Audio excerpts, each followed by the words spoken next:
from Lofou. Today we have another trip to the one of the oldest village in Cyprus, which is called Lofou. And it has a really good historical background, and I have a friend who has a route from here, and I would like to introduce to my friend who will tell a little bit more about the Lofou, the routes, and what we can see here. Hi guys! Today we're visiting the beautiful village of Lofou with my friends Julia and Jimmy here. And I would just like to tell you a few words about this beautiful village, which sits 26 kilometers from Limassol city and sits at an altitude of 780 meters.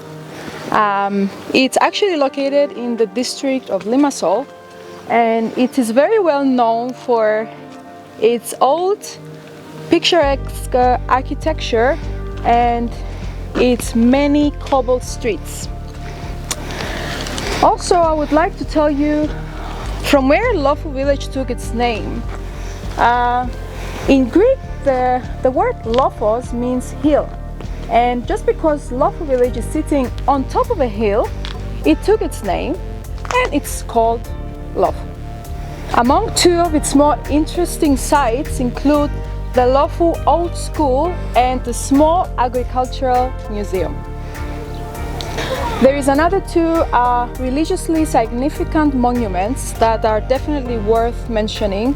Number one is a 19th century church that is dedicated to the Virgin Mary and is dedicated to the Annunciation of the Virgin Mary.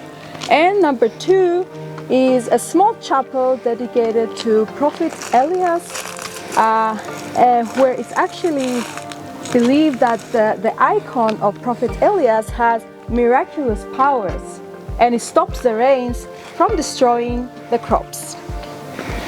So I think that's just a few words about this amazing picturesque village, and it's definitely highly recommended visiting.